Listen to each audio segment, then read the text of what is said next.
Tapi saya berangkat dari pengalaman, pernah mencoba menjadi petani, dan memang saya dari agribisnis IPB angkatan 38, di mana ternyata kebanyakan dari teman-teman saya tidak terjun ke pertanian.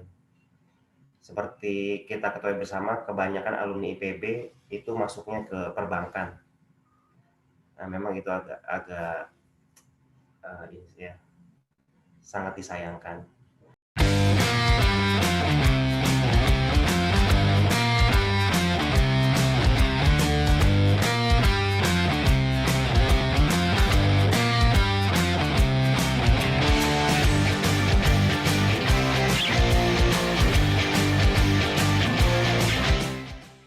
Sebelum menonton lebih lanjut, klik subscribe dan klik tombol lonceng channel Big Indonesia Official.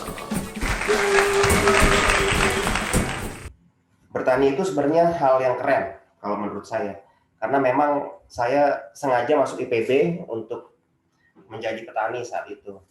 Tapi saya ternyata saat masuk IPB salah jurusan. Karena bertani itu harusnya saya masuk agronomi, tapi saya waktu itu masuk agribisnis, karena agribisnis itu lebih melihat pertanian dari sisi aspek ekonomi, dari sisi biaya dan manajemen biayanya gitu. Jadi sebenarnya saya korban salah jurusan, tapi tetap sekarang berusaha untuk kembali ke dunia pertanian. Saya pernah punya pengalaman menjadi petani bawang, petani jagung, dan sampai saat ini masih mencoba terus, karena memang ternyata bukan hal yang mudah untuk menjadi petani, butuh tekad yang sangat kuat. Kenapa sih bertani itu menjadi hal yang sangat keren? Menurut saya, petani itu adalah pejuang hak asasi manusia, karena memang ketersediaan pangan, akses terhadap pangan adalah satu hak asasi manusia yang harus memang selalu terjamin. Selain dari ketersediaannya, tentu juga dari sisi harga dan kualitas itu harus selalu bisa tersedia. Petani juga adalah penjaga stabilitas ekonomi dan nasional. Mungkin kita pernah sama-sama melalui masa-masa di mana ketika harga-harga bahan pokok sudah mulai naik, maka akan terjadi banyak demonstrasi, sehingga kalau kita lihat itu bisa menjadi sebuah kondisi kritis yang bahkan dapat membahayakan stabilitas nasional. Bahkan pemerintah yang sedang berkuasa pun dapat ditumbangkan gitu, karena memang ya kejadian mungkin di tahun 60-an, di tahun 90-an itu polanya sama. Polanya adalah pertama kenaikan bahan-bahan pokok.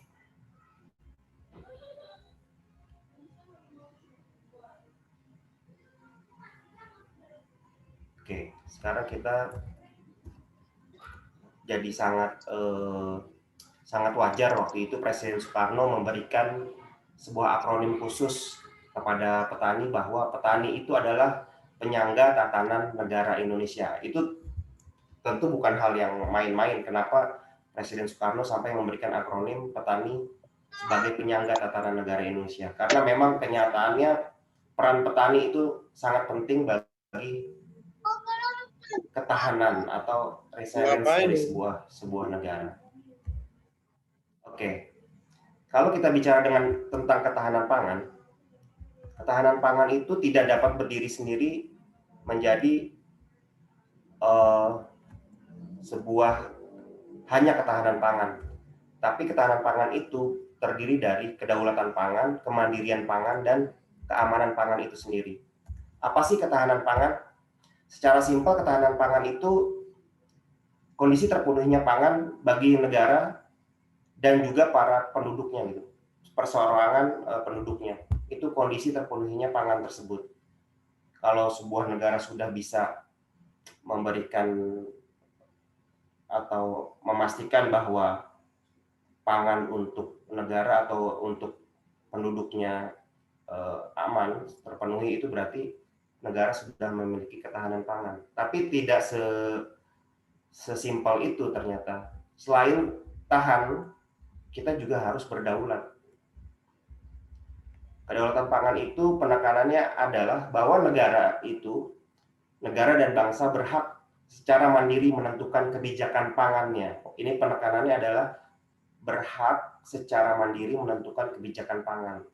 Jadi bisa dibilang ya tanpa campur tangan asing, negara ini berhak untuk menentukan kebijakan pangan yang memberikan hak bagi masyarakat untuk menentukan sistem pangan seperti apa yang sesuai dengan potensi sumber daya lokal. Selain kedaulatan pangan, kita juga harus memiliki kemandirian pangan, yaitu kemampuan negara dan bangsa dalam memproduksi pangan. Jadi selain berhak menentukan kebijakan pangan, negara juga harus memiliki kemampuan untuk memproduksi pangan itu sendiri. Tentu saja pangan-pangan ini yang sesuai dengan sumber daya alam manusia dan sesuai dengan kearifan lokal di Indonesia pada khususnya. Nah, selain dari kemampuan tadi, negara juga harus memastikan pangan ini tersedia dan tersedia secara aman. Dan secara aman ini maksudnya adalah terhindar dari kemungkinan cemaran biologis, kimia, dan benda lain yang dapat merugikan atau mengganggu atau membahayakan kesehatan manusia. Jadi kalau kita lihat secara umum bahwa ketahanan ini sangat komplit, ketahanan pangan itu sangat komplit sekali kalau kita perdalam lagi bahwa tidak hanya terpenuhinya pangan, tetapi negara berhak menentukan kebijakan pangannya. Negara harus mampu memproduksi pangan dengan segala macam potensi lokal, sumber daya lokal yang ada, potensi manusia yang ada, dan harus memastikan bahwa pangan yang tersedia aman dari cemaran biologis, kimia, dan benda lain yang membahayakan manusia Indonesia. Oke, sekarang tantangannya ini cukup berat sih kalau kita lihat Indonesia. Tapi di balik tantangan tentu hal-hal ini menjadi sebuah potensi. Kalau kita bisa melihat tantangan ini menjadi sebuah potensi, tentu akan sangat bisa tadi tuh.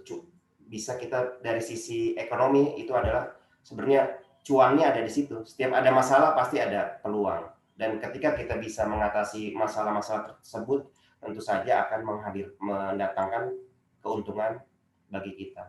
Oke, tantangannya adalah perilaku atau produksi musim atau cuaca.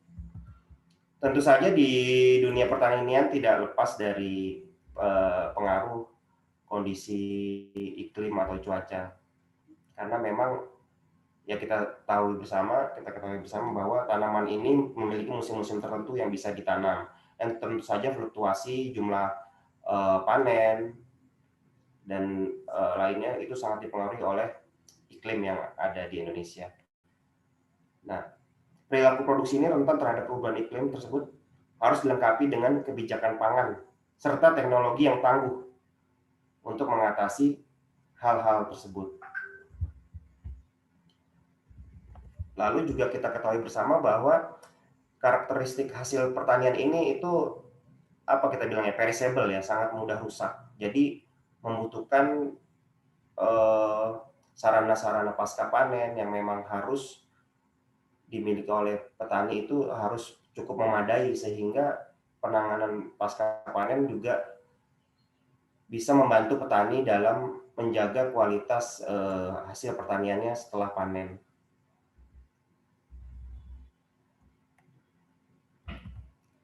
Lalu jumlah penduduk Indonesia yang besar serta cakupan geografis.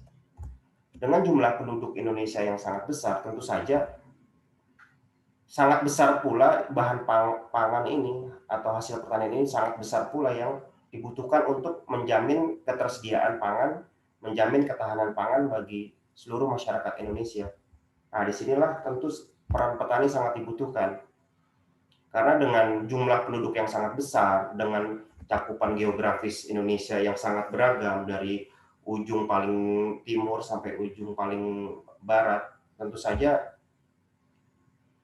tantangannya adalah bagaimana memastikan semua masyarakat di wilayah-wilayah tersebut dengan kondisi geografis yang tentu berbeda, dengan kondisi kesuburan lahan yang tentu berbeda, dengan kondisi kesesuaian lahan untuk tanaman-tanaman yang berbeda, itu tetap bisa terpenuhi kebutuhan pangannya. Itu menjadi tantangan juga.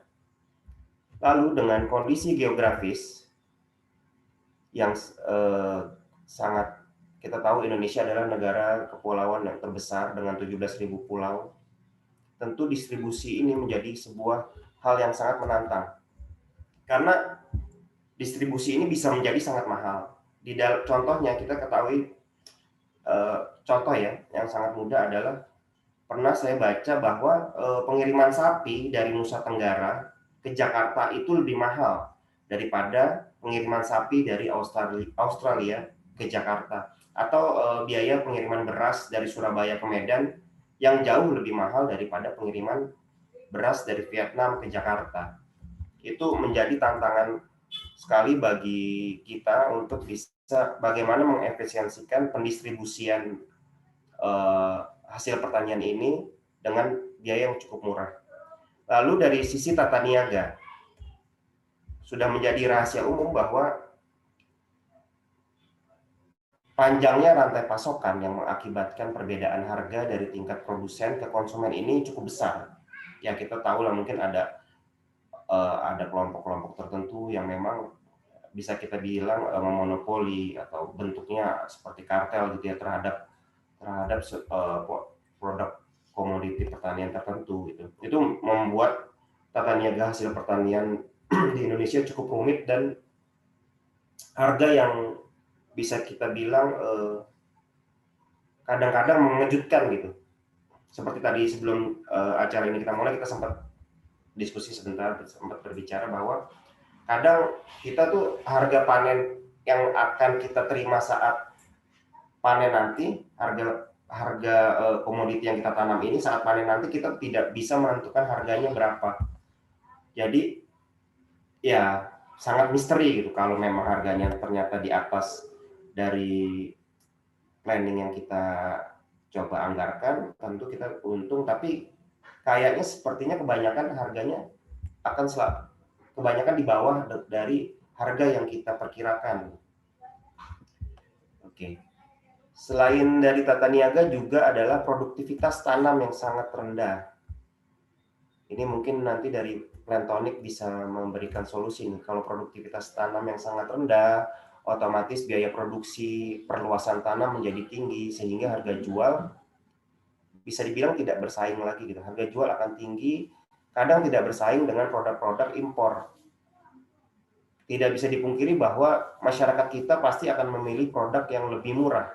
Di pasaran memang yang terjadi di kenyataannya seperti itu, bahwa masyarakat kadang tidak peduli bahwa ini produk dalam negeri ataupun ini produk impor. Yang mereka ketahui adalah mana yang lebih murah dan itu yang mereka beli.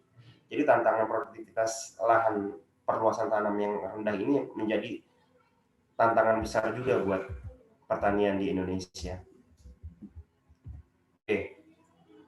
Seperti saya bilang sebelumnya bahwa dari tantangan-tantangan yang ada tadi, tentu apabila kita bisa menjawab tantangan-tantangan tersebut, itu akan menjadi sebuah potensi keuntungan yang sangat besar bagi para petani.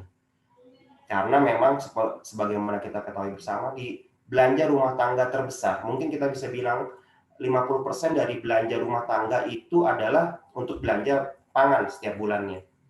Bisa dibayangkan betapa besar uang yang beredar hanya untuk membeli pangan bagi seluruh masyarakat Indonesia. Merupakan salah satu ya, jadi kita bisa bayangkan yang betapa besar potensi uang yang beredar di bahan pangan tersebut, karena itu menjadi pengeluaran yang cukup besar bagi setiap rumah tangga. Dan juga potensinya adalah potensi bahan pangan ini harus selalu tersedia. Jadi siapa yang bisa menyediakan bahan pangan ini setiap saat dan bisa terjangkau, tersedia dalam artian secara tempat ya, dan bisa terjangkau secara harga, itu akan menjadi pemimpin pemimpin pasar.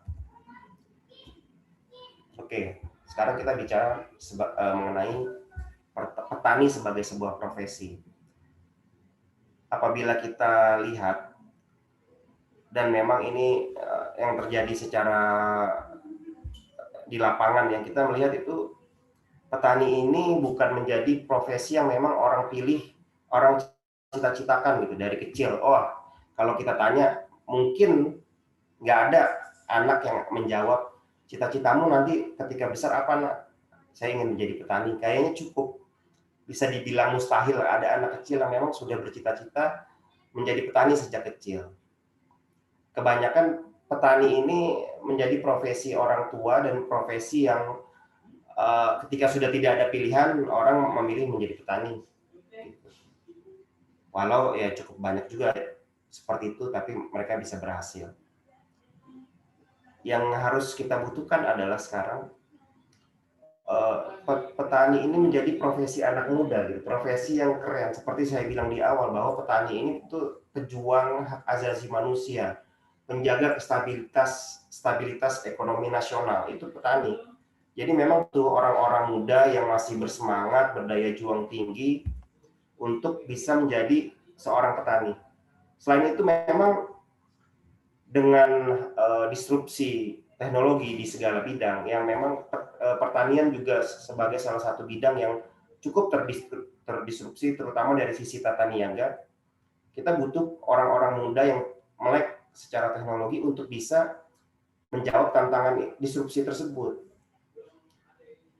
Jadi kita butuh anak-anak muda yang memang bisa paham secara teknologi, yang melek secara teknologi, bukan hanya teknologi dari sisi pertanian dan dengan segala dinamikanya, tetapi juga teknologi penunjang pertanian dari sisi handling pasca panen seperti kemasan, labeling, strategi pemasaran yang saat ini strategi pemasaran itu menjadi sangat-sangat dinamis. Banyak sekali strategi pemasaran yang mungkin saya sendiri pun tidak pernah terbayang sebelumnya, ternyata oh bisa tuh strategi pemasaran seperti ini. Sekarang dari petani bisa langsung ke konsumen dengan perantara banyak sekali aplikasi-aplikasi di aplikasi handphone ataupun di internet. Nah, kita butuh petani-petani muda yang melek secara teknologi untuk menjawab tantangan-tantangan ini. Jadi kalau kita bisa bilang ini gelombang besar yang terjadi, gelombang disrupsi ini membuat kita tenggelam atau membuat kita bisa berselancar dengannya. Oke, mungkin dari saya demikian. Terima kasih. Saya kembalikan kepada moderator. Assalamualaikum warahmatullahi wabarakatuh. Waalaikumsalam warahmatullahi wabarakatuh. Oke, berarti tadi sudah ada pembahasan menarik dari Mas Nugroho tentang ketahanan pangan nasional, dan mungkin dari teman-teman semua ada pertanyaan yang mau ditanyakan kepada Mas Nugroho.